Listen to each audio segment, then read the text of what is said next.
Really? You are a heartless clown. Go paint your face.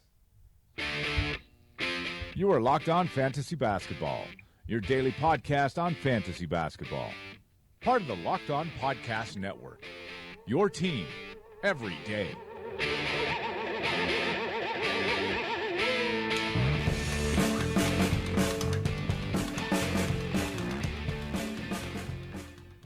Hello and welcome to the Locked On Fantasy Basketball podcast brought to you by Basketball Monster. My name is Josh Lloyd and as always you can find me on Twitter at redrock_bball. The NBA is back. There is of course no shortage of drama right across the NBA. I'm going to cover the two games from Tuesday. I'm going to preview all 11 games for Wednesday and also talk about weird off-court shit that I need to go through as well. So let's get to it. Let's get to it indeed, and before we get to the games, before we get to the nightly awards, I want to talk about a situation that happened in Chicago. Hello, darkness, my old friend. I've come to talk with you again. Yes, the Chicago Bulls, about an hour or so before the first game of the night, tipped off. Shams dropped a bomb that Big Bob Portis and Nikola Mirotic had gotten into a punch-on. Well, I won't describe it as a punch-on because it was a verbal altercation, and then Bob Portis went the big king hit and smacked Nico in the face, breaking his... what did he break? What's the? I can't think of the right word. Anyway, he broke the bones in his face, and that's not good. 2 bones broken there, a concussion potentially for Mirotic and weighing up the option of surgery. So what this does is a few things for the Bulls. Not only are they a complete shit show off the court in the front office, selling the pick that became Jordan Bell for $3.5 million, making inane decisions in terms of trading with Jimmy Butler, in terms of making decisions like signing Wade and signing Rondo last season, and just being a complete clown show for the entirety of the post-Jordan era, pretty much, in Chicago. Not only did that happen, but now on the court, the players are fighting each other. They are punching each other in the head and breaking their face. Now, Mirotic was slated to be the starting power forward for this team. Bobby Portis was likely going to be out of the rotation. The word was that it was either going to be him or Cristiano Felicio that wouldn't make the final rotation for this team. I thought it would be Portis because, as you know, I don't think he's very good. He's obviously rocketed right at the top of my shit bloke rankings after this attack on Mirotic. You don't just throw a one-punch hit onto a bloke in his face. Look, I don't know the full story, but it's a shit bloke thing to do. Maybe something will come out that will exonerate Portis, but it is pretty shit. He's going to get suspended. There is zero doubt about that. There is a clause in the CBA that he can be cut by the Bulls based on this, and I don't think that then his salary counts against the cap. Violence against teammates means that he can just be cut outright. So there is a possibility of that. I'm not sure the Bulls will go down that way because they are a bunch of gutless, spineless pricks, much like Bob Portis at this point. So he's gonna serve a lengthy suspension. We can rule that out. So people are saying, do I add Bob Portis after this? No, you absolutely do not. Even on moral grounds, you don't do it. But he's just not going to play. Mirotic is going to be out. The word is 6 weeks. I think that we might stretch into 2 months, would be my guess with this facial issue. He's not going to be able to eat with a broken face, as he's got, I think there might be some cracks in his jaw. He won't be able to eat. So, it's a maxillary fracture. That's the word I was looking for, a maxillary fracture. So he's not going to be able to eat. He's going to lose weight. Remember, he lost a ton of weight when he had that appendix surgery a couple of years ago. He's going to lose all that, lose energy. Obviously, can't play because of the surgery.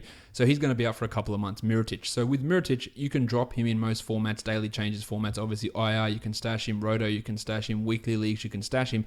But I fear that this injury is going to obviously allow Lauri Markkanen to move into the starting lineup. And if Markkanen plays well, then Mirotic just won't get that job back, I don't believe. So I think Mirotic can be dropped in all those situations. He had a great opportunity this season, and now it's been broken by Bobby Portis's probably right hand, I would guess, straight into his mouth. So Mirotic can be dropped in most situations. The winner here, of course, is Markkanen, who is going to have to see big minutes right off the bat. Now, he's not an absolute 100% lock to start because the Bulls can shift Big Paulie Zipser down to play power forward and chuck Denzel Valentine in as the small forward. That is the real option there. They can go with a Valentine Zipser front court, or they can go with a Zipser Markkanen at the 3-4 combination. But regardless, Lauri is going to have to play a lot of minutes. I think it also bumps Robin Lopez up. It bumps Cristiano Felicio up as well, because we won't have Bob Portis or Markkanen playing those backup center minutes as much as what we would have thought before, because that would have been an option to see Portis in there, to see Markkanen in there. to make sure those guys all got their minutes. But with Mirotic and Portis not in consideration for the rotation at this point, we're going to see more Felicio, more Lopez, big minutes for Markkanen, big minutes for Zipser, an increase for Justin Holiday, an increase for Denzel Valentine, and an increase for David Nwaba. In my opinion, they're all the things that are going to be happening there. So Markkanen's the clear add. Justin Holiday should already be added. I think Denzel is an interesting flyer type in maybe a deeper 12s or a 14-team league. I'd be looking at him getting those extra minutes. And Paulie Zipser, not a big producer of stats, but the minutes are going to come. So 14-teamers, you do want to have a look at Paul Zipser to see how that all goes down. But again, Bob Portis, he's not quite number one in the Shiploke rankings, but he's battling a couple of other, or at least one former Bull on that list for number one there, and that is a dog act. But we will see exactly any more information that comes out. But at this point, Mirotic, 2 months, I would guess. Portis, a lengthy suspension, I would expect. This is a complete guess. I would expect a month at least for Portis' suspension if he doesn't get his ass thrown off the team, which is a huge possibility. We will watch that and see how it all pans out, of course. So that's that news. I'm going to talk about the other massive news of the day as we break down these games. But let's talk about we're back to the regular season, back to the staple of how all this goes down. And let's talk about the monstrous line of the night. And if anyone had have told me or told you that the monstrous line of the night was going to be Uncle P, Nick Young, you would have told him to FRO. Because there is no way you could have thought that Nick Young would have been the monstrous line of the night. He had 23 points. He hit 6 triples. He did his standard Nick Young. And when I was calling Kyle Kuzma Nick Young, the reason I was calling Kyle Kuzma Nick Young is because he was putting up nothing in rebounds, assists, steals, and blocks. They're not the same player. They're not the same guy. None of that stuff. And Nick Young showed us why Nick Young is Nick Young. 23 points, 2 rebounds, 0 assists, 0 steals, 0 blocks. He went to the line once, but he was a blistering 8 of 9 from the field, which is obviously sensational. Now, there's always overreactions at this point of the year. There's craziness getting thrown around. So I'm getting do we add Nick Young? The answer is no. We know he's still going to be a backup here. Andre Iguodala was out in this game. So when Iguodala comes back, Young's not going to be playing that many minutes. And I can absolutely 100% guarantee you, he is not going to shoot 89% from the field for the season. You can write that down. Write it in pen. You can tattoo it on your body if you like. He will not shoot 89% for this season. So he won't hit 6 threes a game. He won't hit that sort of field goal percentage. And as you can see, he does nothing in the other area. So as I said, pretty much as soon as he was signed by the Warriors, he is an elite 3-point streaming option. He can give you those 2 threes a game pretty comfortably. Maybe 12 points, maybe, but not much else. So factor that in. Look at him as a deeper league guy. Look at him as a stream guy, interesting stream guy for today, obviously, but not a player that you want to deal with in 12-team leagues on the regular. I think you have to make that move to hold on to him. Of course, he is the waiver wire line of the night with a 7% ownership over on Yahoo as well. Let's go to the young gun of the night because this is probably more interesting, and that is Jayson Tatum of the Boston Celtics. For those of you who are new to this show, the young gun of the night is the player in his first or second season in the NBA who puts up the best fantasy line. Many people have been going, Josh, what about Jaylen? We'll talk about Jaylen in a second, but Jayson Tatum actually finished with a higher fantasy rank on the day. He scored 14 points in his NBA debut, had 10 boards, he hit a 3, had 3 assists. He was 5 of 11 from the field and 3 of 3 from the free throw line, so he gets my nod as the young gun of the night, and he's worth a pickup. I think that he has got a real chance to be close to a top 100 player this season with Gordon Hayward now out for what looks like the season. There's a couple of ways the Celtics can go. We have to remember that Marcus Morris was out of this game and Gordon Hayward played only 5 minutes. But I think that we might see a Jaylen Brown at the 2, Jayson Tatum at the 3, Marcus Morris at the 4 starting lineup with Marcus Smart playing his 33 or so off the bench and Terry Rozier getting a bump there, which again I'll talk about later. So even if Tatum doesn't start, if they move him to the bench and shift Jaylen to the 3 and start Marcus Smart at the 2, which is what they did in the second half today. But again, remember there was no Marcus Morris. Then Tatum's still going to get his minutes off the bench, and I do really like him as an ad. There aren't going to be too many situations early in the season where a massive, massive part of the rotation goes down for the year like Hayward did. So spending a big chunk of your fab either on Jayson Tatum or Jaylen Brown, I think is a fine thing to do. Guys who do have that top 100 potential, I don't think they've got top 50 potential, as some people are mentioning. But they do have nice top 100 numbers. Tatum looked a little bit shaky early on, but the rebounds were really nice. Some good numbers there for him, and I think you should be happy as a Boston fan and look at him as a fantasy ad as well. I would be okay spending a 30-35% of my fab budget. It depends on how deep your league is. If it's a 16-team league and he's somehow around, then go with 60% if you need to. If it's a 10-team league, go a bit lower because there will be other good waiver wire options out there. They are all the things that play a part in that fab decision making. There's no set formula. There's a lot of different things you need to pay attention to.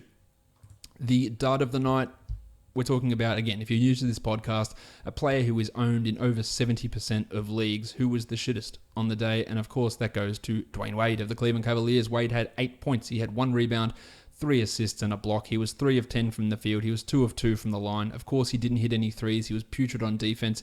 And really, who could have seen that coming apart from absolutely everybody? That Cavs backcourt, I know they won. They only won by 3, though, against Gordon Hayward-less Boston Celtics. The backcourt looked terrible. The shot distribution was poor. J.R. Smith is the better option at shooting guard. I've said that many times, and I'll continue to say that. I don't know if Tyronn Lue will make that change, but one thing he has to do is not allow Wade and Rose to shoot as many times as they did, especially when Kevin Love is just chilling in the corner to let these inefficient guard chuckers just throw it up, is bad coaching and bad man management.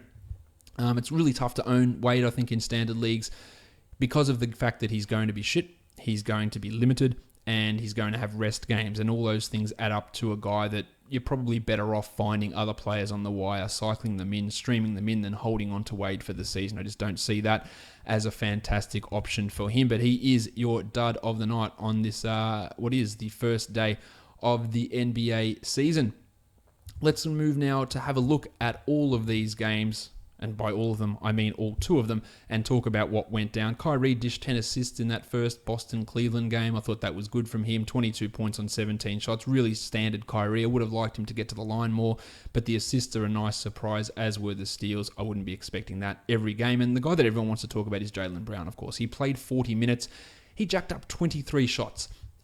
He had a usage of 29%. I think there is zero chance of him putting up 29% usage on a regular basis. I think there is 0% chance of him shooting 48% on 23 shots on a regular basis. Now, he scored 25 points.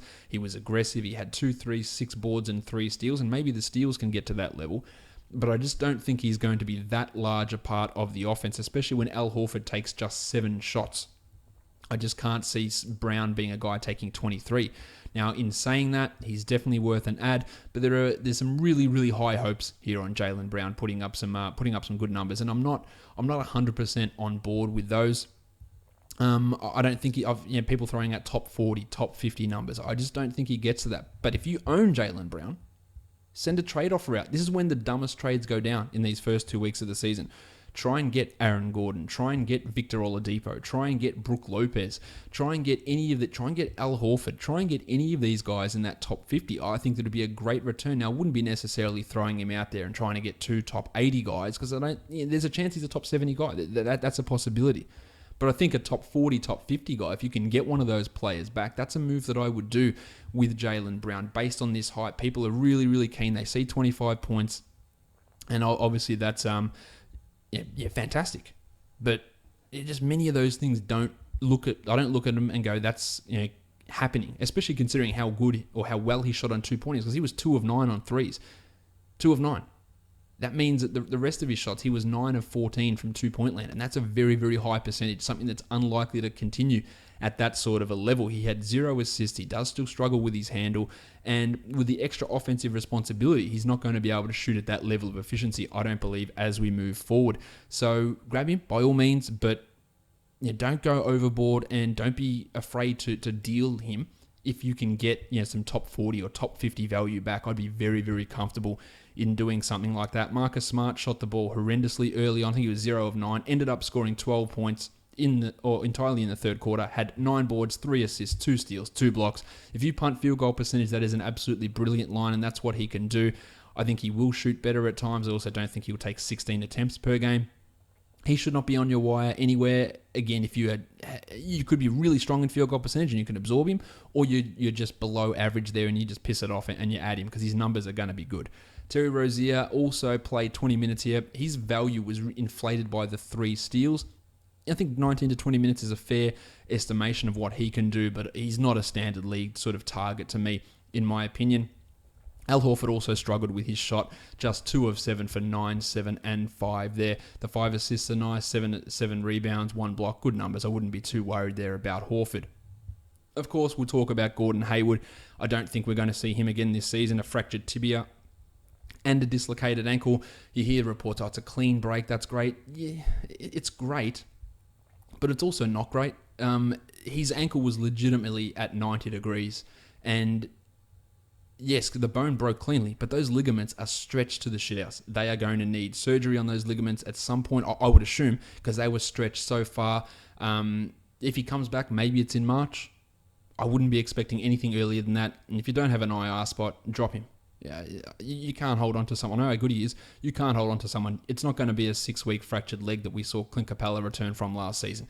This is a significant injury that involved ankle dislocation and a really, really bad break to his leg. It looked horrible. And just on that, I tweeted out that he had a broken leg as soon as it happened because it was a shocking incident. Obviously, in a few minutes after that, I said go and add Jaylen Brown and Jayson Tatum on Twitter, and some people had a real issue with me tweeting that. Oh, that's really insensitive. I've lost respect for you now, Josh. Why couldn't you wait hours? You're a bum. Who wants to hear your bum-ass opinion on this? Like, to be honest, it's my job. Like, when this happens, which is why people follow me, I assume. I assume it's not for my takes on food. You follow me for fantasy basketball information. So getting to those guys early is important. It's got nothing to do with me being insensitive. Everyone knows that I'm extremely sensitive to injuries. I defend players who get injured more than probably anyone that you would listen to or see. I defend these guys all the time, and it is absolutely shitful for Gordon Hayward. It is terrible for his family. It is terrible for the Boston Celtics, and you feel for him. But if we're going to be realistic, the bloke didn't die. He's not in a life-threatening situation. He's not in a career-threatening situation. He broke his leg. It looked horrible. Everyone was shocked by it. It looked bad. But I had to put that information out there. There's no insensitivity. People are saying, "Oh, you shouldn't have tweeted out you shouldn't have written fantasy picks. You should have been praying for him." Like, seriously? Really? That's what I should have been doing. You should have waited at least 3 hours to put it out there. Like, why? And I know most of you listen to this podcast. Look, maybe some of you have got an issue with me tweeting to add Brown and Tatum. It's got nothing to do with me being insensitive. It's to do with me doing my job. And I apologize if it appears insensitive, but you should know me by now that it's not insensitive. I have utmost respect for these athletes and what they do and their bodies. And I feel terribly for Hayward. But me sitting there and praying for 3 hours that he's going to recover from a broken leg does nothing to help the people who actually follow me and had already asked the questions, what do we do in terms of ads here? So I put it out there. So again, if people were offended, I apologize. But I don't apologize for doing it because it's what I needed to do. And I needed to say that because it really bothered me today that people were having a go at me because I wasn't praying for his broken leg. Again, the dude didn't die. He had a broken leg and it's terrible and I'm sure it's really bad for him and his family and all Celtics fans. But I had to get the fantasy advice out there. Simple as that.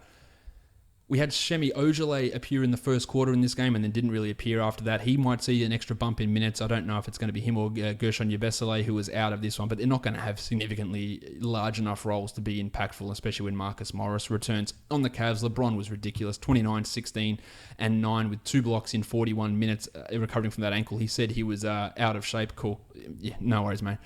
35 minutes for Jay Crowder. A solid night. Nothing too spectacular, though. 11 and 5 with 2 steals. But the minutes is what's interesting. And I really hated the fact that Kevin Love saw just 28 while Tristan Thompson saw 20 minutes. Pretty much an even split. Well, not pretty much. Exactly an even split between those guys at center.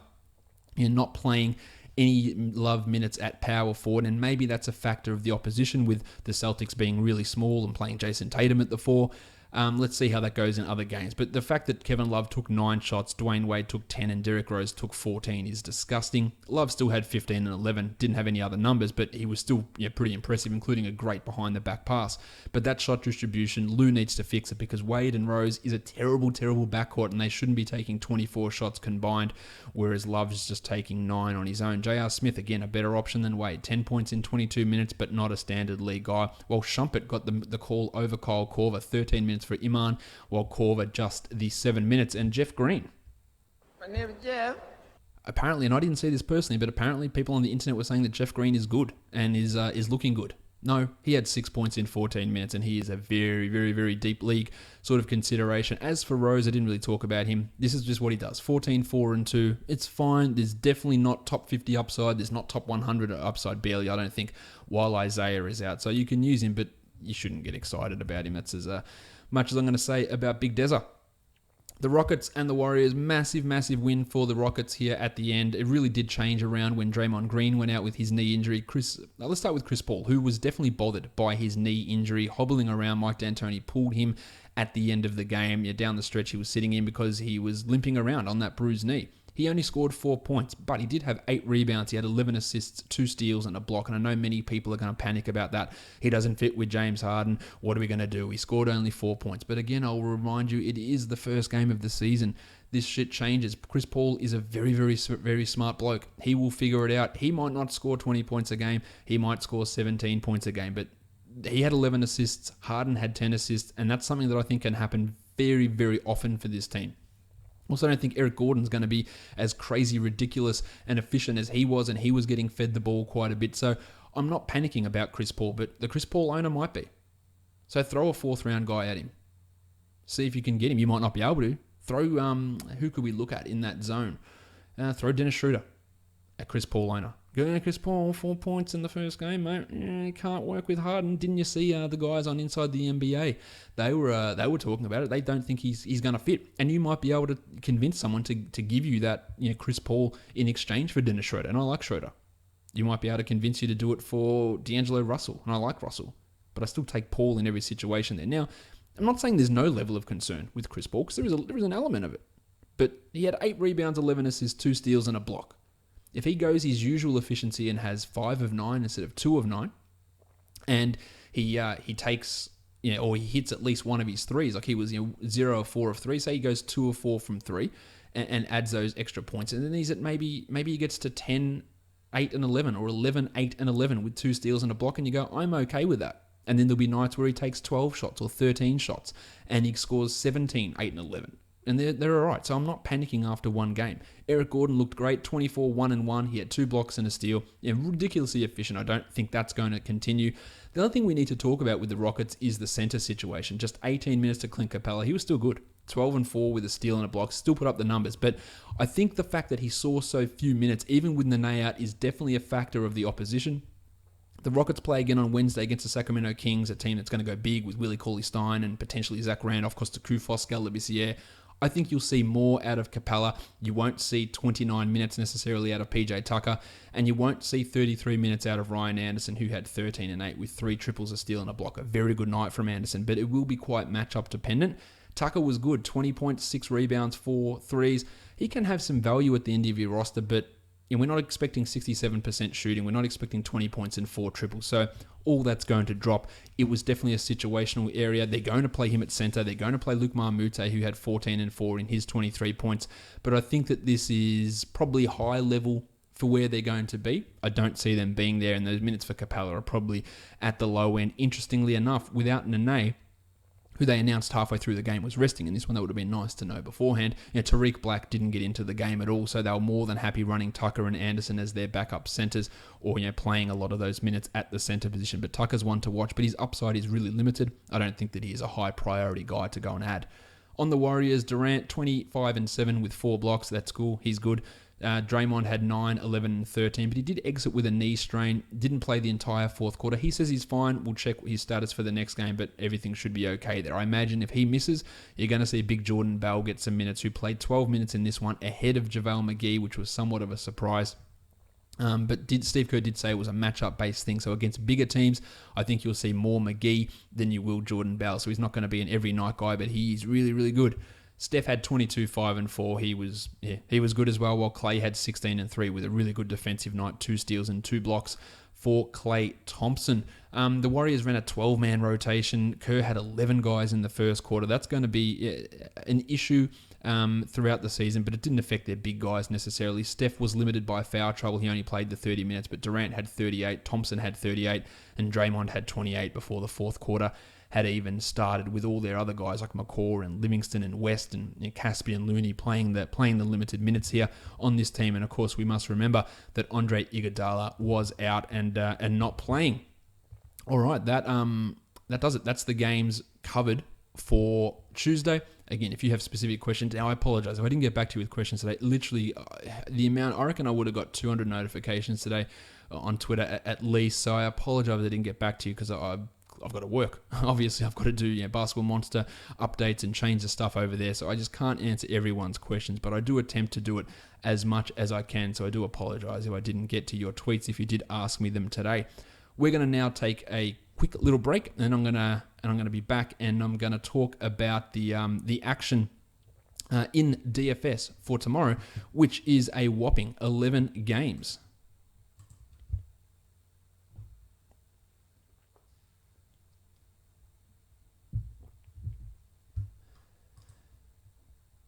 All right, we're back. We're going to talk DFS now. Look, I hope you guys were successful at playing DFS today with only those 2 games on. Again, you do have to be a little bit cautious, and things like the Gordon Hayward injury can really throw you for a loop. But I think the people that played FanDuel especially would have had a decent level of success. With the new FanDuel scoring, I think you're going to see higher scoring. So, 300 is not a decent benchmark. I think you're looking at 320s now as more reasonable cash lines. And on Wednesday, you're going to have scores that push into the 400s really easily. Cash line, I reckon, will be close to 400 in GPPs. Might even push 350, 360 in cash games, given there's just value all over the place. DraftKings, the pricing is much more aggressive, and it's going to be harder to get those high scores. FanDuel, and for the Aussies, Draft Stars and Moneyball, there is value just littered all over the place. You can get it from anywhere. You can put up the amount of cheap, almost minimum salary guys is crazy. That's another thing on FanDuel as well, is that their minimum used to be $3,500 and now it's down to $3,000. So there is much more value appearing on FanDuel. It is crazy the amount of value that is appearing over there. Let's have a look now at the perfect DFS lineup on both FanDuel and DraftKings from Tuesday's game. On FanDuel, Kyrie had 48.8, Marcus Smart 37.3, Jaylen Brown 35.2, and Clay had 38.7. LeBron went for 63.7, PJ Tucker at 29.2, Draymond 42.7, Ryan Anderson 30.1, and Al Horford at 27.9 for a total of 353.6, and that cost $58,500. The DraftKings perfect lineup was a weird one, given the way that their pricing was structured as well. It was strange. Kyrie had 50.5, Jim Harden had 53.5, and Gordon Hayward actually snuck in there because it was just cash left over. He had only 3 points, but he was in that perfect lineup somehow. Ryan Anderson 30, Al Horford 27.25, and Dave West at 6.75 snuck in, and then we rounded it out with Clay at 37.5 and Eric Gordon at 31.75 for a total of 240.5, and that cost $49,000. Now I'm thinking about it, I'm a little bit skeptical that was the best lineup for the day, so I'm going to double check that. But it was when I was checking it earlier on. It does seem a little bit weird to have Gordon Hayward appear in that. I'm looking at it again, and no, that is the perfect lineup. So that is definitely a weird setup for that situation. So that's the way that it all panned out. Again, not really sure why that. Not that I'm not sure. It's because their pricing was just so much more aggressive than on FanDuel, and the prices were so much higher that it was harder to get that value in there over on DraftKings. So as I said, we're going to take a look at these 11 games on Wednesday and try and get some value out of it. It's not going to be hard to do. There is value all over the place in these games. We'll start with the Brooklyn Nets and the Indiana Pacers, and there is value literally out the wazoo for this one. We have got the Pacers favored by 3.5 and a very, very nice total, 214, which is the third highest total of the night. Injury-wise, we have got Ike Anigbogu is questionable. That doesn't really impact us too much, and everyone else is ready to go. So that's some pretty good news there. Of course, Glenn Robinson III is out for the Pacers, but we're already aware of that. When we want to talk point guards in this one, it's going to be Jeremy Lin, who is priced at $5,300 on FanDuel. I do really like that price. I think there's a ton of value there. He's not necessarily one of the best point guards on the board, but at $5,300, it is really tough to go past. Again, if he gets 30 points, I think you're looking at a really good situation there for him, and he's got that ability. He finished last season here scoring 45 a game, so he can clearly go above that. The other guy we look at here is Darren Collison on the Pacers, and he's actually cheaper, $4,900 for Colo, and he's got that opportunity to put up some decent numbers there also. I don't know if he's got the upside of what Lin does, but But I think in a cash game, you can look at Collison and you can have a fair degree of confidence that he's going to break 5.5x value at that sort of a price. Corey Joseph, the other guy, 4,000. Not much for me to like about him there. Shooting guard, I love Lance Stevenson here. 3,300 is a stupid low price for a guy that's going to be seeing close to starters minutes with Glenn Robinson the third out. You have to love Lance at that price. Him getting 20 points feels like an absolute lock. I love getting him in there at that salary. While Oladipo at 6,100, I have a decent degree of confidence that he's going to smash through 30 points also. There's probably some other guys out there, but if you're looking to spend up a bit and get that 35, 40 point ceiling, which I think, his ceiling's probably 50, but 40 is a reasonable expectation in a certain number of outcomes for Oladipo. I think you look at him as a really good option as well. D'Angelo Russell, I'm big on Russell, but at 6,600 there are much better options on the board. But he's one of those guys that could drop a 55 or a 60 pretty comfortably, so that puts him in the GPP conversation. Whereas Karis LeVert, I love him. I like him as a player, but I just don't think that at 4,200 he is falling into that good category. Bojan Bogdanovic, 3,300, one of the small forwards, another cheap price guy who's going to have to play in excess of 25 minutes. He's probably more of a tournament guy because we know he can be flaky, but at 3,300, what does he have to do? Get 17 points?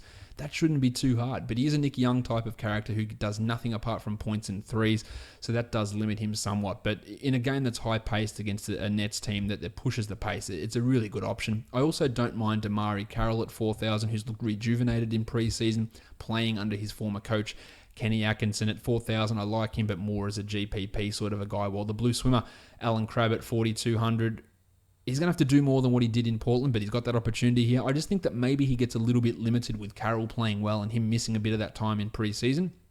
And I'd only look at the blue swimmer as a tournament player. Power forward, Thaddeus Young, 5,300. I can't really envisage a situation that he doesn't get to that number, so I think that he is strong with limited upside, but strong. While Rondé Hollis-Jefferson at 52, I would much rather take Thad for the extra $100, but Rondé does have some upside. He's just more of a tournament guy, and I don't feel totally strongly about him. You got Domantas Sabonis at almost minimum at 3,100, who had some moments in the preseason, so if you want to fly up, there's definitely tournament value there. Miles Turner at 7,200, I absolutely love that. At that sort of a salary, you should feel pretty good about Miles getting to 40 points, blocking big amount of shots, having lots of offense, maybe upping his rebounds. Really like that to spend up on a center there. While Tim Mozgov at 3,900.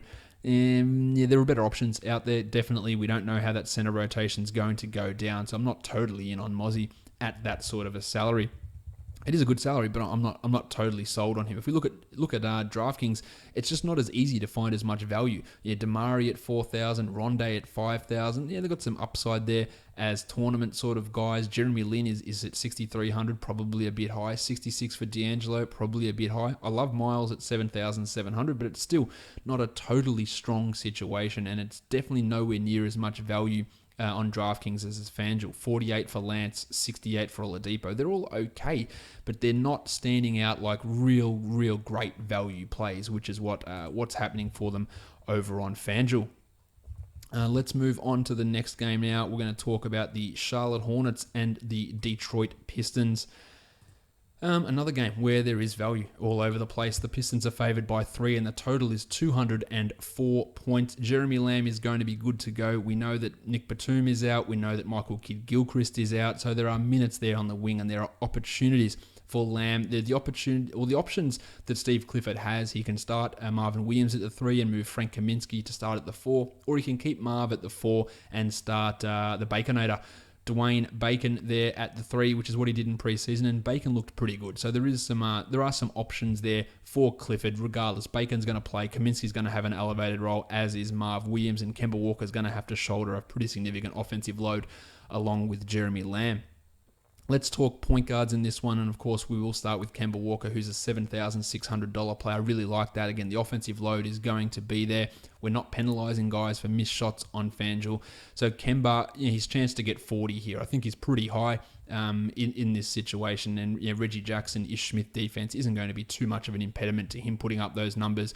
So this is a pretty decent spot here for Kemba. I like that, especially if you need to spend up. Although there are some big money point guards that I do like, especially considering some of the cheap value in some of the other games. And spending up on point guard is a really good strategy on this slate of games. The Pistons point guards, Reggie Jackson's at 5,200 and Ish Smith is at 4,300. We don't know how that rotation's going to go. It could be a 28-20 split. It could be 24-24, and we don't know which direction it's going to split. So I'd look at Jackson and Smith as tournament players only.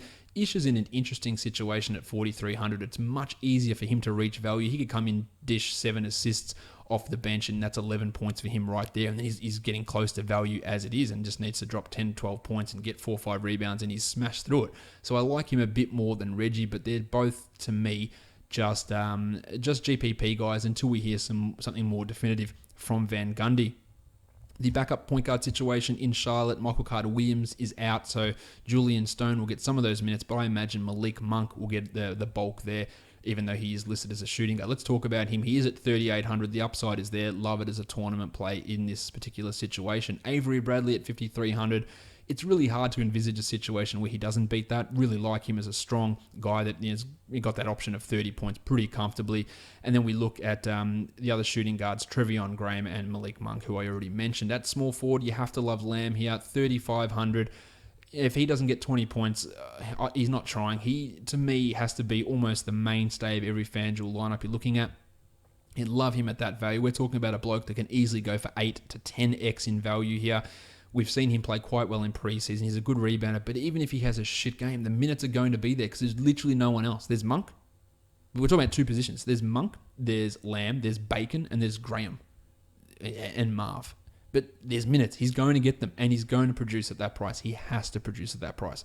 Stan Johnson at 3,900. Well, he's going to start. He should get 30 minutes. I'm not all that confident in his fantasy point producing ability, but you have to love that opportunity. 30 minutes at sub 4,000, it's an option. I would much rather take Lamb over him, but if you want to differentiate yourself in a tournament, Stan might be the way to go there at small forward. Some real value. 5,600 for Toby Harris. Maybe.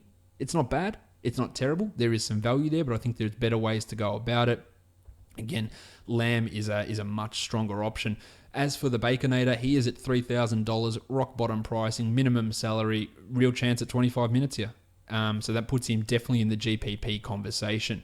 At power forward, we've got a couple of guys who are really intriguing. 4,400 for Frank the Tank. He played much better as a center last season rather than a power forward, so that makes me not want to use him really in cash, but I can see the tournament upside, especially if they start Marvin Williams at the 3 and Frank gets his 30 minutes.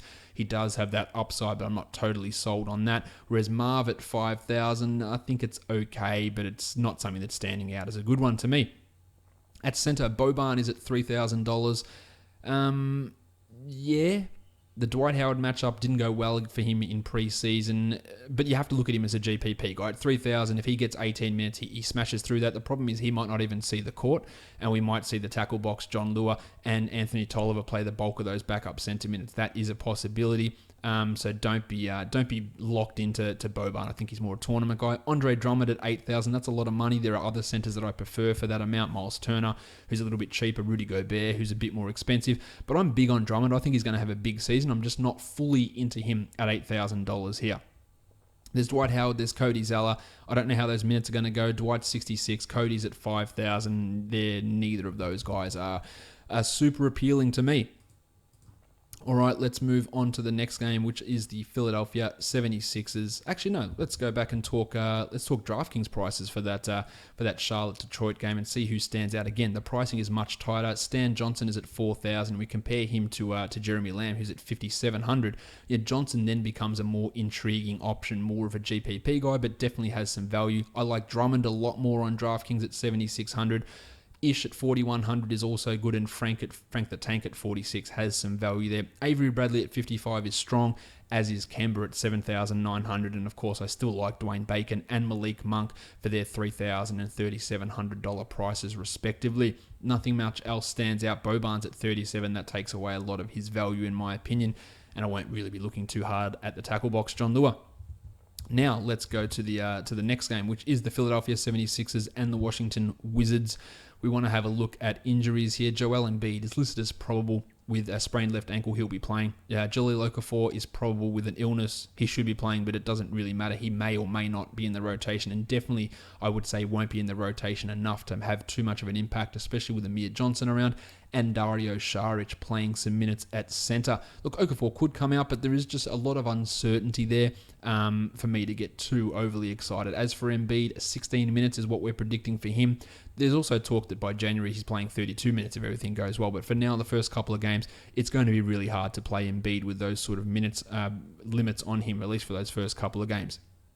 Love John Wall here, 9,800. That's where you're spending up when you're saving your money on Lamb. 9,800 for John. Fantastic against his Philadelphia team, against Jared Bayless or Markelle Fultz. Like, he should have no problem getting to 50 points. Really think a big one is on the way here for Big Johnson Wall. Actually, that was his DraftKings price. I need to go back to his FanDuel price to give you that exact one. But regardless, he's still a value play over on FanDuel. He's at 10,000, so there is still some good numbers there for him. Markelle Fultz, 4,500 off the bench. Don't know what his role is going to be. That's strictly a tournament play, but it's pretty low down on my list of guys that I want to throw out there. But Jared Bayless at 3,000. Now, Jared Bayless probably isn't good, but again, a starting point guard at $3,000. It's really hard to ignore. Now, the reason you would ignore it is if you wanted to go hard on the big names and you put Lillard out there, or you put John Wall out there, or you put both of them out there because you've saved your money and you got that room by playing guys like Lamb or throwing the Baconator out there. But Bayless at 3,000 just looks like a no-brainer to reach value. It's going to be real tough for him not to.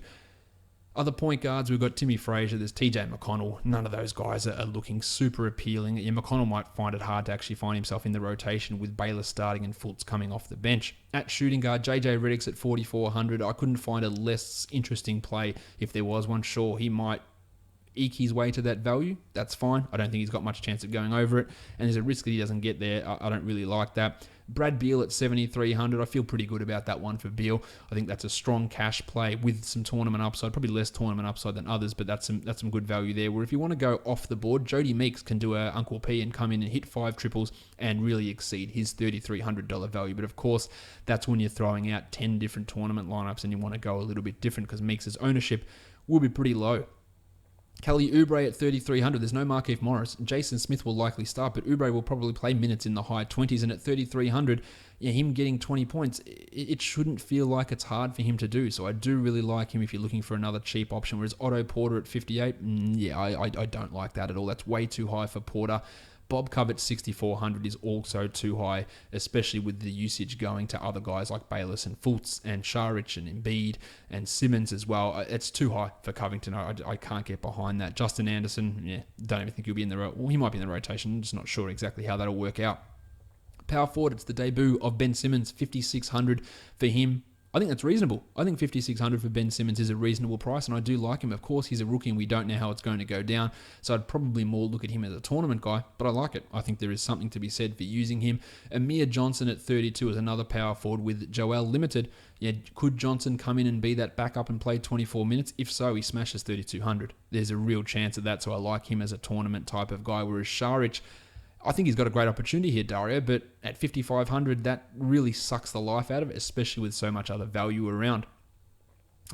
Jayson Smith is one of the better players on the board, starting power forward, looked good in preseason, 3,900 for a starter. Again, sub 4,000 starters who are going to play decent minutes. They're real valuable, and Jayson Smith should be one of those guys. It's a good situation, an up-tempo type of game in this one where the Wizards are favoured by 7 and the total's 215.5. I really like getting Jayson Smith involved. At centre, Yun Mihinmi's at 4,000. I don't feel good about that. Of course, I don't feel good about Marcin Gortat at 54 and Embiid at 7,500. Well, if you think he's going to exceed it in 16 minutes, which if there's anyone who can do it, it's Joel Embiid. I don't feel good about that, though. And Okafor at 46, I don't see the upside in using him in that situation. If we go to DraftKings, Smith is still a good value, 4,000. Bob Cove is much better on DraftKings, and I think he becomes a play option there, more tournaments, but has some cash value at 5,000. Braddles Beal at 7 is good. Johnny Wall at 98, I've already touched on. And Jared Bayless at 3,800 has some decent value. Oubre at 38 on DraftKings is also not a bad play. Probably not quite as good as what he is on FanDuel, but there is something to say about that. And 7,100 for Ben Simmons takes him out of consideration, as does the 6,100 for Markelle Fultz. That's over on DraftKings.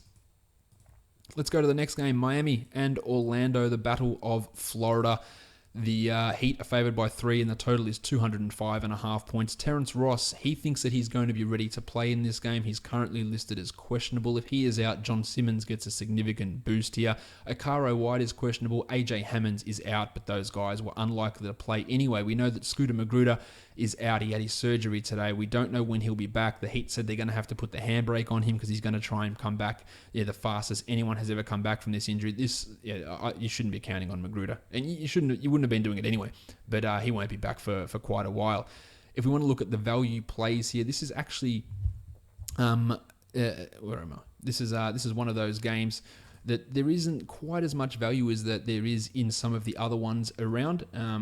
There is still something to see here. John Simmons at 3,200 is a pretty impressive price, especially if Terrence Ross is out. He's been playing very well in preseason, so I'd probably use him regardless, but I do like him at that sort of a salary. Kelly Olynyk at 4,100, more of a tournament option, but he's got 28, 29 point upside given the way that he's played and the fact that he's likely to be the starter. And big as Gordon, 6,300, smashing it in preseason.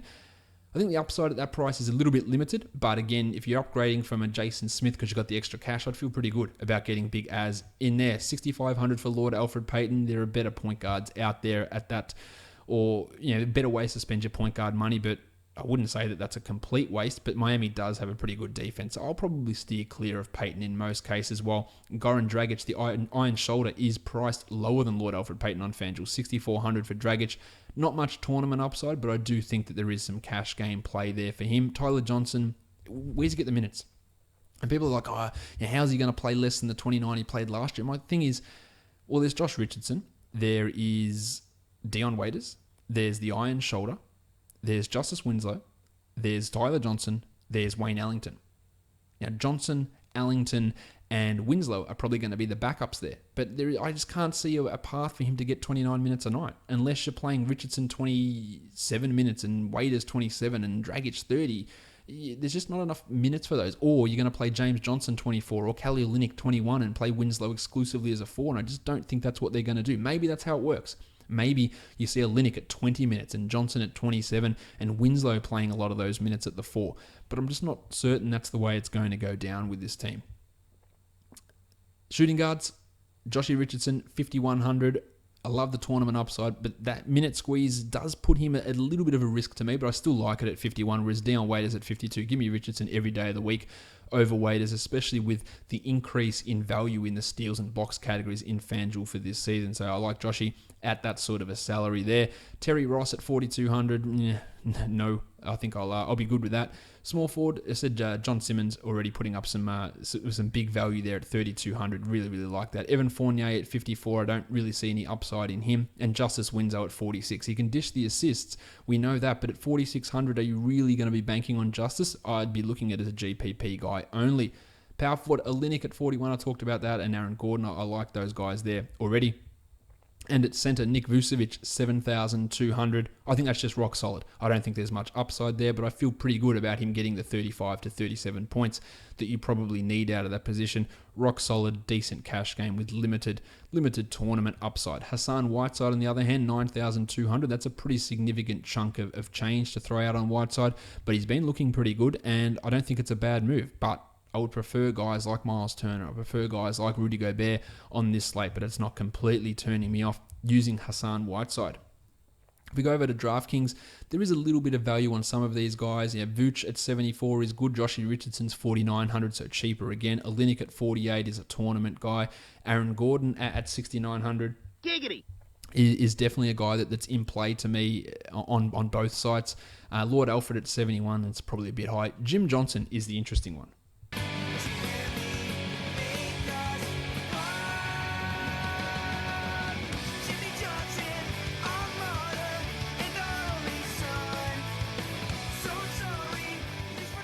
Yes, Jim Johnson, he is down to 5,200 now. That is very, very low, and there is that concern with the minutes, but at 5,200 for a guy that was just routinely smashing in 35-point nights last season, there's a lot to like about that. Now, I don't feel confident. It's not really a great cash play, but I do like him as a tournament guy, especially against this Magic team. There is big upside for Jim, but only because of the way that salary looks. Hassan Whiteside at 84 is also a good play over on DraftKings.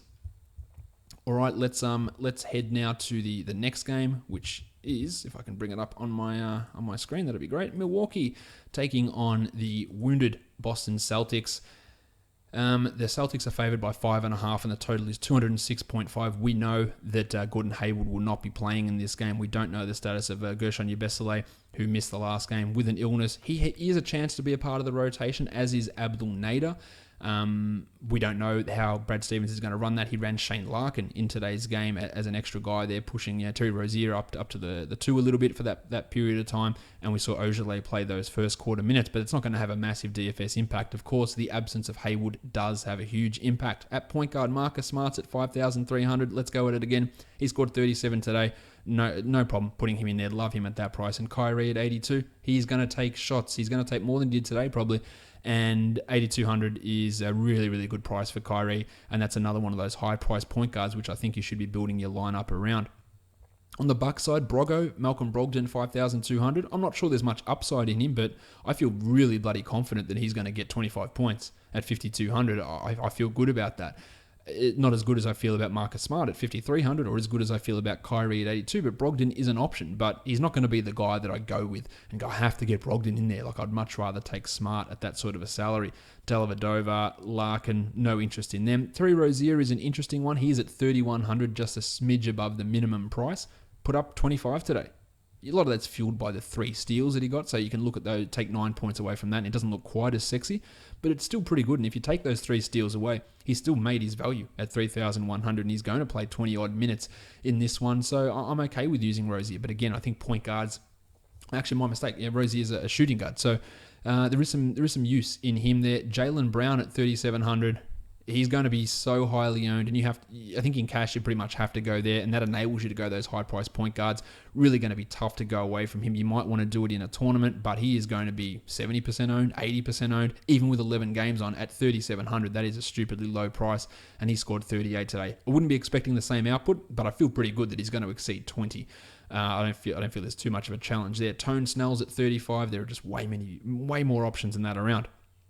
Jace Tatum, 3,500. Again, smash the shit out of it. He had 30 points today at 3,500. He might not get to 30 points today again, but he's getting to 20. And at that price, you have to get him in there. Like, that is sensational value to get Tatum and Brown. And I'm going to have both of those guys in lineup, so I'm pretty sure right across the board. Chrissy Middleton's at 7,000. I think that's too high for Middleton. Look, he's got a chance to break it, but I think it's too high to really rely upon him in cash. Teletovic and Ojale, the other small forwards there, not a lot for me to like about them. At power forward, Yanni's at 10-2. You've saved your money by taking Tatum, by taking Brown, by taking Jared Bayless, by taking Jayson Smith. So putting Yanni at 10-2 is a really good investment. You should feel good about him getting close to 50, and that's sort of what you want out of those high-price guys, and get your massive value out of your other players. Really, really like Yanni at that price, and the other guys we've got is your Vesely and DJ Wilson, who won't trouble the scorers too much. Aaron Baines at 3,200. Well, he had 15 today, so your value's almost right there.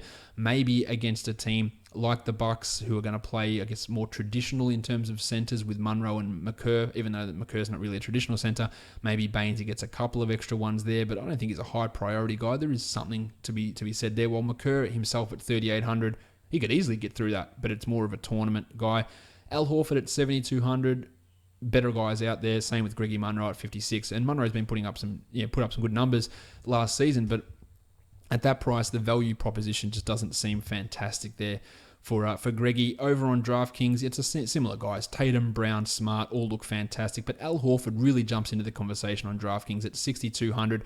That makes him a really interesting value center on a site where the pricing is a lot tougher than what is on FanDuel. You can get some value there. 85 for Kyrie is also something I like. 10-3 for Yanni and 51 for Brogdon also has a nice ring of value. Middleton's a bit cheaper as well at 6,400, so you can have a look at him a little bit more with a little bit more confidence, I guess, over on DraftKings versus FanDuel. Let's go to New Orleans now, taking on the Memphis Grizzlies. we have got the Memphis Grizzlies favored by 2.5 and a total of 204.5. Wayne Selden for the Grizzlies has been ruled out. He was likely going to be the starter at this point. Well, not at this point. It's been announced that Andy Harrison will be the starter at shooting guard and Jim Ennis will be the starter at small forward with Chandler Parsons coming off the bench. Tyreek Evans is questionable with an ankle problem. Anthony Davis is probable with an illness. Tone Allen is probable with an ankle. And Alexia Jinsa, along with Omar Ashik, Rajon Rondo, and Solomon Hill and Frank Jackson have all been ruled out for the New Orleans Pelicans. So, again, there is value aplenty in this game. Let's look at the point guards. Andy Harrison, 3,300. He is not very good, but he is the starting shooting guard. He can put up some okay numbers, and 20 points is far from a tough ask for a guy like Andy Harrison in this sort of a matchup. Yeah, all for it. I'm okay with using him there. I don't think his ownership will be that high. You want to look at another guy? Mario Chalmers, $3,000. With Tyreek potentially limited, Chalmers' value will go absolutely through the roof. He'll play alongside Conley. And to think that he won't get to 17 points or 18 points, it feels asinine that he won't get to that level. So I really like him there. And as for Conley, at 7,400, it is rock solid. He's got a real chance to smash through 40. He's going to have to do a lot for this team. I really like Conley at that price. And not as much as, say, Kyrie, Johnny Wall, Dame Lillard, who we'll talk about later, but I like Conley at that price quite a bit. Ian Clark at 3,000. I guess there's some upward mobility there for Clarkie in that role with Rondo out, but it'd strictly be a tournament-type situation. Shooting guards, Tyreek at 43. I'm not putting any trust in him at this point. And we've got Etuan Moore at 4,100, who's going to play some minutes, who's going to play a decent chunk of minutes, but I'm just not sure that the numbers are necessarily going to be there for him. Drew Holiday, you've also got listed as a shooting guard. He is at 6,900. With Rondo out, it's better for him, but we also saw him struggle at times alongside Cousins and Davis last season, so at 6,900, there are guys that I would prefer over him. Small forward, Jim Ennis, 3,200. Again, a starter, sub 3,500. You got to look at, you have to get Ennis involved here. He looked pretty good in preseason. Yeah, he's just another guy that's in your player pool pretty comfortably. Chandler Parsons at 34. Give me Ennis. $200 cheaper. Going to play more minutes. Yeah, Ennis all day. Dante Cunningham, Tone Allen, Dylan Brooks, Darius Miller. That's a whole bunch of yuck. They're all cheap, and you could look at them in GPPs, maybe Tone Allen, but I don't feel good about that. Check Diallo, minimum salary. He is their backup big. There is no other backup big on this team. If he gets 18 minutes, he can smash through $3,000. So if you're looking for a rock bottom minimum salary guy, check's your guy at $3,000. Davis goes to the locker room, forget it. We're talking 25 points here from Diallo. So he's a really, really strong option. JaMychal Green at 47. I just think there's no upside in that price, so there's nothing for me there. Well, Davis at 10,800. If I'm spending up, I don't think it's going to be on Tone Davis. He comes in ill. I know how good he is, but in DFS, he is a struggle in cash games, especially with so many other options on the board. At center, Marc Gasol, 7,800. Much like Conley, he's going to have to do quite a bit, so I feel like he's a really reliable type of guy in this situation. Whereas if I'm going big again on the Pelicans, it's going to be Boog. 10,200 for DeMarcus. 60 points is legitimately in play here. Yes, Marc Gasol is a limiting factor.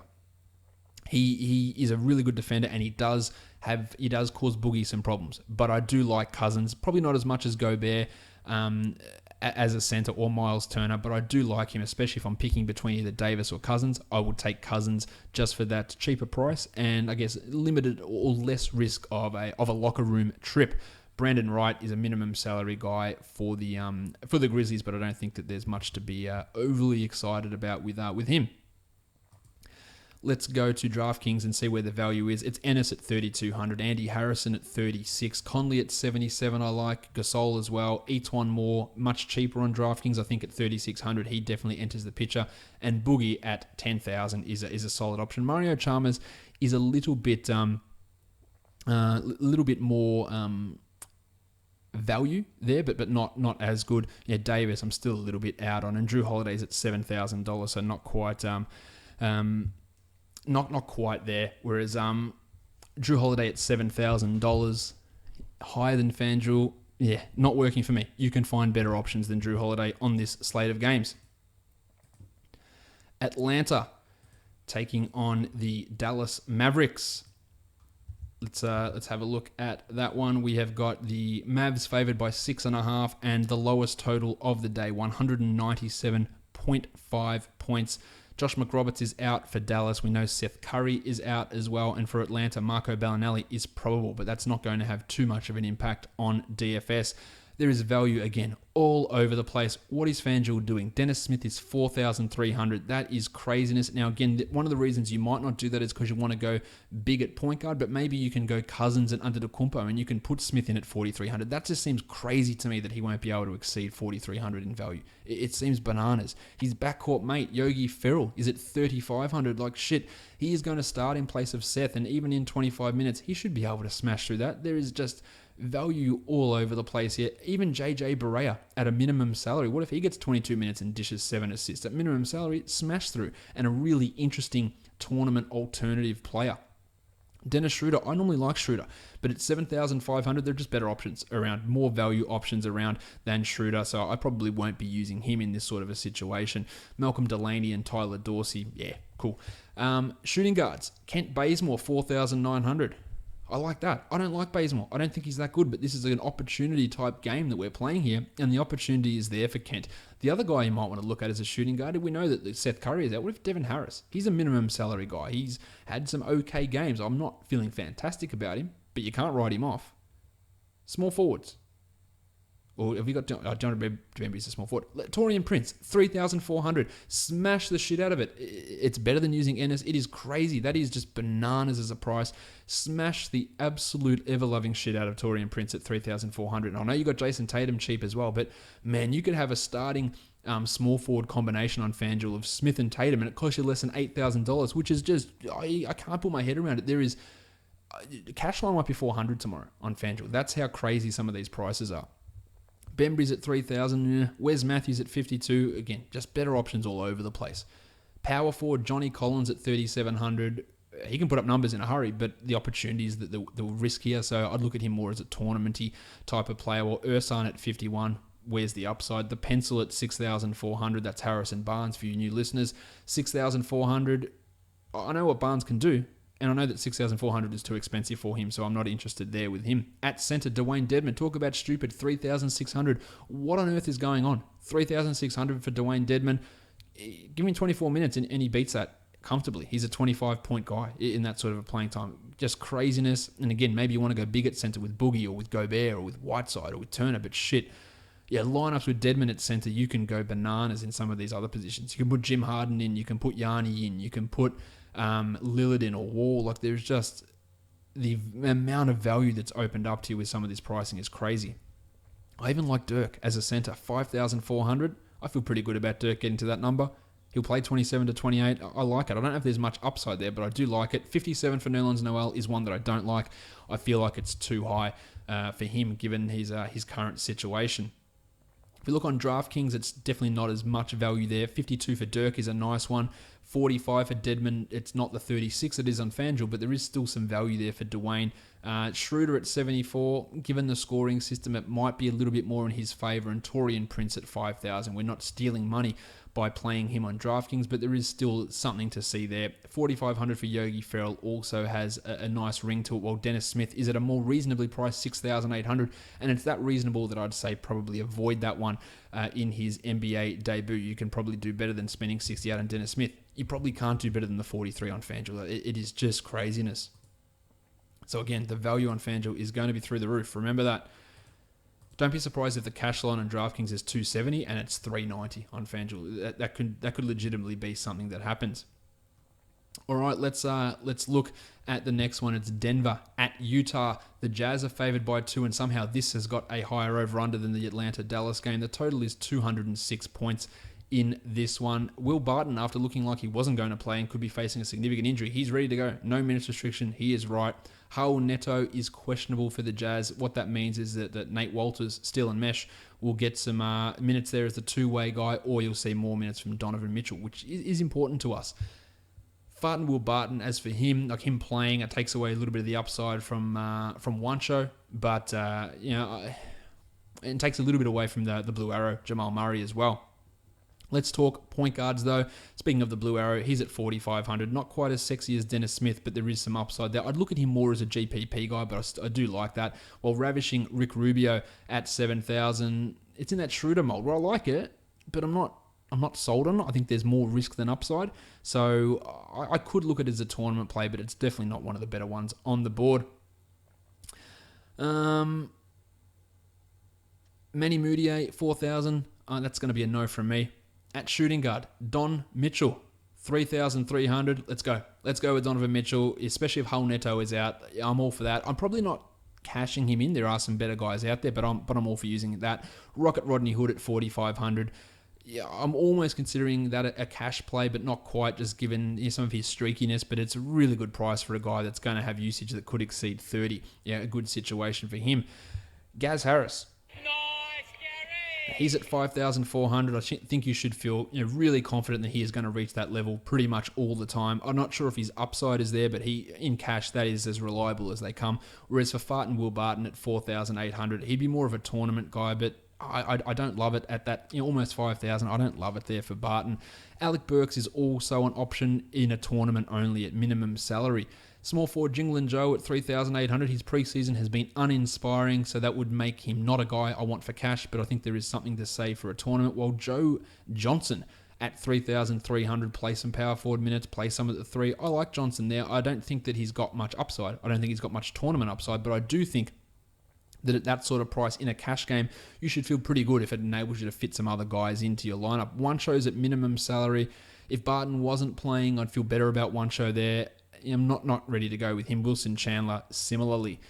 At power forward, we've got Derek Favors at 5,800. Too high. If he came in at 4,000, all over it. 5,800, not feeling it for Derek. Sorry. While Paulie Millsap's at 8,000. Again, just not feeling that for him at that sort of a salary. I feel like it's $500 to $1,000 too high for Millsap. Probably $1,000 too high. At center, Gobert, 8,100. In. I am in on this. It could be Turner. It could be Whiteside. There are centers all over the place.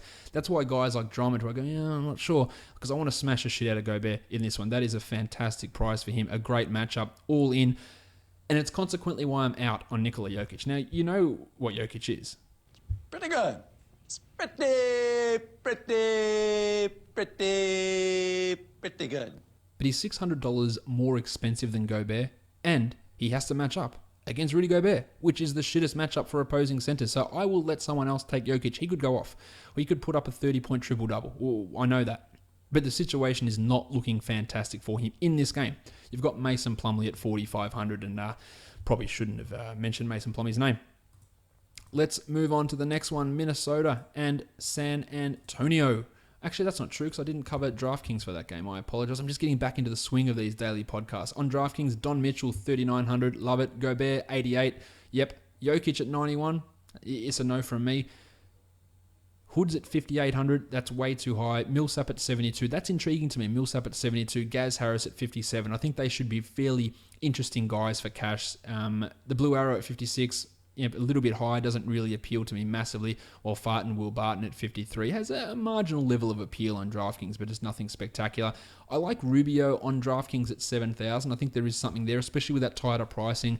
I talked about how I didn't like him on FanDuel because of the other great options around, but on DraftKings it's not the case. So at 7,000, I feel pretty good about ravishing at that sort of salary. I think there's something to say there. In a hype against a team that's got piss poor defense from a point guards, Rubio should be able to put up some decent numbers there against that Utah Jazz.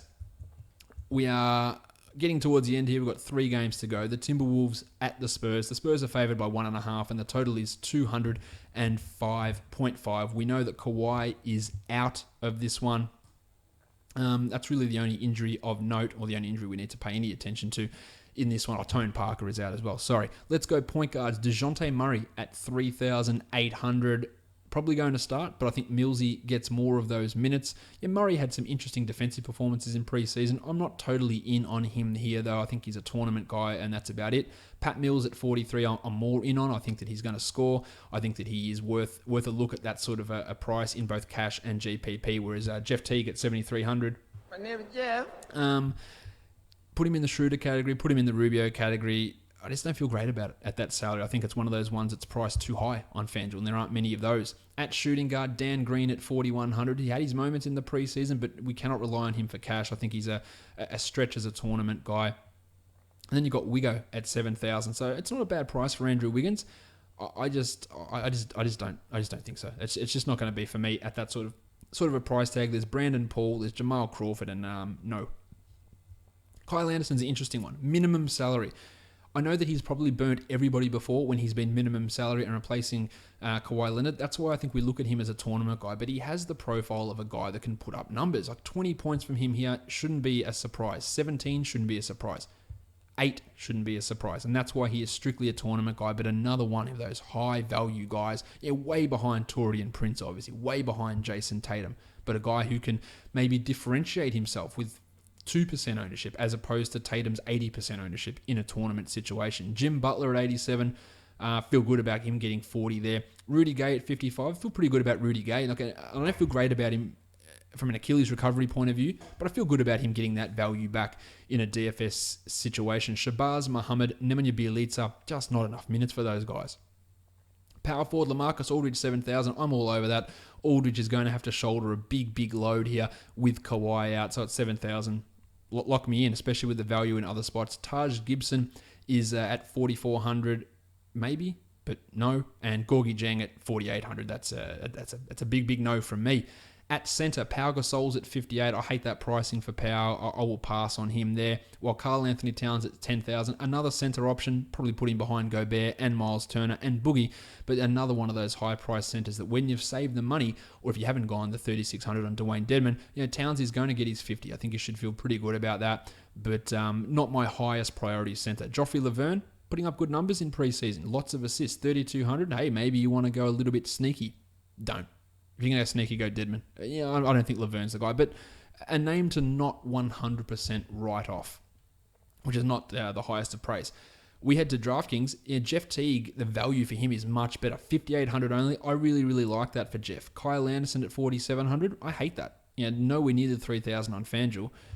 Townsy's at 94, love it. 81 for Butler, love it. 6,000 for Wiggins, actually really like that as well. It's all about salary value ratio, and that's all those guys come in significantly cheaper on DraftKings than they do on FanDuel. DeJounte Murray, Pat Mills, they're higher on DraftKings than they are on FanDuel, so not really looking like great options. Whereas LaMarcus Aldridge is 73, I still feel pretty good about him as a cash game play over on DK. Let's go to the next game, which is the second last game of the day, and that is the Houston Rockets and the Sacramento Kings. The Rockets obviously just coming off that last-second victory against the Golden State Warriors. They're favored by 8, and we've got a big total of 218.5. Nene should be back for this one after missing today's game. Chris Paul could be limited. We saw him hobbled with his knee. Sacramento, we know that Bogdanovic is out. We know that Zach Randolph is questionable with oral surgery, and Georgie Hill is probable with his groin issue. So if Zebo is out, Skal Labissiere, Costa Koufos, Willie Cauley-Stein, all those guys get a pretty significant boost. And of course, if George Hill can't go, then we're really getting into De'Aaron Fox. With Bogdan out, Garrett Temple and Buddy Hield get boosts in their playing time. Let's start with the point guards. De'Aaron Fox is at 3,800 on FanDuel. More of a tournamenty type of guy, but got an opportunity to beat that, especially with Bogdan out, and they can play some George Hill at the 2, so Fox is worth a look. As for Hill at 6,000, I don't feel great about him at that price, and Chris Paul at 88, I feel much worse about him at that sort of a salary. Shooting guard, Garrett Temple, minimum salary, could start. Yep, not a high-scoring guy, but at 3,000, he gets 3,000 worth of value pretty much every game, so I'm okay there with him. And Bud Hield at 46, you're really into him with Bogdan out. I don't think Bud Hield's that good, but I think at 4,600, he's going to see 30-plus minutes, and he's going to be able to put up those sort of numbers. We've got Jim Harden at 11,000. Not the best investment in your big money. I think that's better served on guys like Gobert and Lillard and Wall, but Harden was good today. He put up his numbers. Not loving him though at 11,000. Definitely not one of the best guys on the board to look at. But you might have that cash left over, and then putting up with him, it's fine. Eric Gordon was a monster today. He's at 5,200. Probably unlikely to expect that again out of Gordo, but more of a tournament type of player. Small forwards. PJ Tucker, 3,900. Love him again. He probably won't do what he did today, but loved him yesterday at that price. Love him again at this price. Trevor Ariza at 56 is not for me, nor is Vince Carter. At power forward, Zebo at 5,800. No, it's too high. I read somewhere today that Zach Randolph had one of the most efficient seasons of his career last season, and I almost spit on my computer screen because he was as inefficient as they come. I don't know I don't know who wrote it, and I don't know why they wrote it, but he was definitely not the most efficient season of his career last year. 5,800 is just not interesting at all. If he misses, Scal at 4,100, you have to get on Labissiere at that price, great opportunity for him in that situation. And Mamute at 3,200, hey, he played a lot of minutes and did okay today as a tournament guy, but I think we're going to see more of the big man, more Capella, more Nene, and that could limit Mamute. At centre, 4,700 for Cauley Stein. I really, really like that price, especially with Randolph questionable. Get on him. I'm not fully confident in him for cash, but I'd love it for a tournament. As for Clint Capella at 6,000, more of a tournament guy. I think most people will be out on him, given what we saw from the Rockets and their rotation today. It might be a good way to go as contrarian in a tourney. 3,500 for Nene and 38 for Costa Koufos. It's not really doing it for me for either of those guys. Let's look on DraftKings where the value lies here. 38 for Temple, 51 for Hield, 55 for Georgie Hill. I think that's worth a look, definitely. 8,000 for Chris Paul. If you want to go contrarian and go against the grain in a tournament, that would be it. Willie's at 5,900s. That takes a little bit of the shine off him. And I like Capella again in that same sort of role, 5,800. Jim Harden's at 10-2, so he's a little bit more appealing over on DraftKings than what he is on FanDuel, whereas PJ Tucker at 35 is sensational value in my opinion over on DraftKings. All right, let's move now on to what is the last game of the night, and that is the Portland Trailblazers and the Phoenix Suns. The Blazers are favored by 1.5, and the total is the biggest of the night. It's 220 points. We know that CJ McCollum is out suspended. Shabazz Napier is going to play. There's a chance that he starts there as well. Alex Len is questionable for Phoenix, as is Jared Dudley. So that does put a few little spanners into the works. Let's talk about point guards. Napier at 3,000. If he gets the start, love it. If he plays 25 minutes at $3,000, yeah, fine. He can get assists. He's fine. Dame Lillard, 8,800 on FanDuel. It's a stupid price. He should be the number one guy to lock in. You've got those cheap guys everywhere. Lock him in. He's going to play a shit ton of minutes. He's going to roast this Phoenix defense. Load up on Lillard. This has got 70-point potential here for him. Just load up. Bledsoe at 7,500. Rubio, Schroeder is in that category. Much better options. You go big or you go cheap at point guard on this slate, in my opinion. And Tyler Ulis, not really. Shooting guard, Evan Turner at 48, maybe. Maybe he gets an extra bump with CJ out, so it'd be okay, but 48 feels a little high, whereas Devin Booker at 68, that feels a little bit high as well. So I'd restrict both of those guys to tournaments. Pat Connaughton or Troy Daniels, both minimum salary guys. Could Connaughton have an increased role with McCollum out? That's a possibility. Yeah, differentiate him into a tournament. Small forward, Joshy Jackson, 48. I actually like him at that price. I think there's definitely upside there for him. Or TJ Warren at 55 is probably one I'll leave for others. Same as Mo Harkless at 47. Power forward, Caleb Swanigan. Minimum salary. Does he start? I don't give a shit. That's value right there. He's going to rebound the ball. He's going to get that value at 3,000. All for it. Marquise Chris at 51. What's going on? I know foul trouble's a problem, but 5,100 for Marquise. I'm in. There's tons of value there. Aminu at 5,000. Bender at 3,000. Why do you want to get on Bender at 3,000? There's something there as a tournament guy. Centers, Alex Len, 3,500. Well, if he plays, I really like that, but he's questionable, and it is the last game of the night, so if you're not doing late swap, that's a really tough one. Nurkic at 75. Better centers out there, but it's far from a terrible play. But it's okay. And then you've got Tyson Chandler and Eddie Davis, far from strong options. Though Chandler might become appealing if Len happens to be out. If we look over here on DraftKings for this game, Napier at 3,300 and Swanigan at 44. Nice cheap plays there. Lillard at 10-4. I'm still in on that, even though it is much more expensive. And 51 for Chris returns good value. Joshy Jackson, Yusuf Nurkic, decent value plays over on DraftKings as well. All right, that's all those games done. What I'm going to do now is I was going to have a look at the Aussie sites and give some value plays over on those sites, Moneyball and DraftStar, some of the guys that I really like on both of those sites. So I'll just bring that up on my screen now. We can talk about those guys over on Moneyball and DraftStars, and both of these sites have got tons of value appearing as well. So yeah, your Aussies, you're really going to have to. Yeah, not you're going to have to, but if you're looking to play, like there is tons and tons of value over on this slate of games on both of those sites. All right, so if I just bring this up. No, that's not responding. Okay.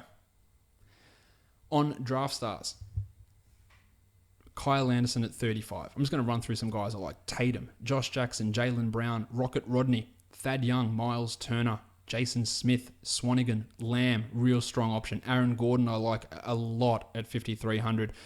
Benny Simmons at 55, Deadman at 4,000, Smart at 52, Napier at 3,000, Lynn at 52, Joshy Richardson at 4,500. What is going on?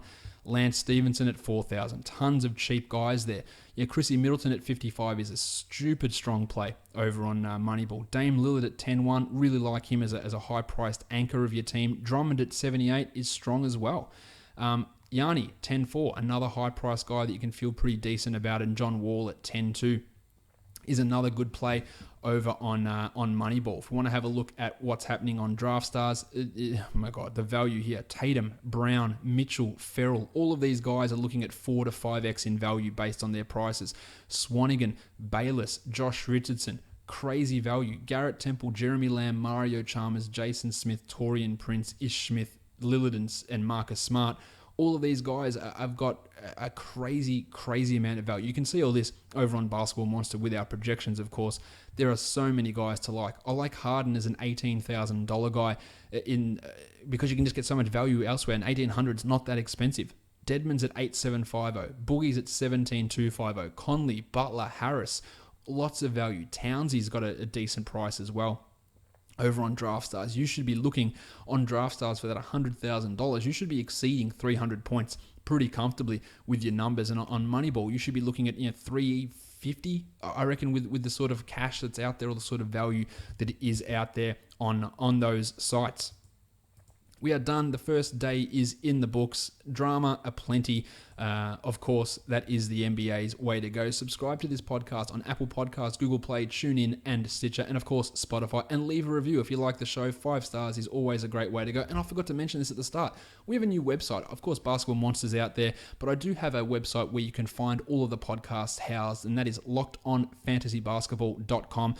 All the podcasts we posted up there. And Adam King, the guy who started writing for me this year, he's going to be writing some articles over there. I won't be personally writing any articles. All my content goes on Basketball Monster for our subscribers, but Adam is going to be putting up some fantasy articles. So go and check out lockedonfantasybasketball.com. It's a part of FanRag Sports, so check out FanRag as well, and check out the lockedonfantasybasketball.com page. All right, we are done here, guys. Thank you so much for listening, everyone. See ya.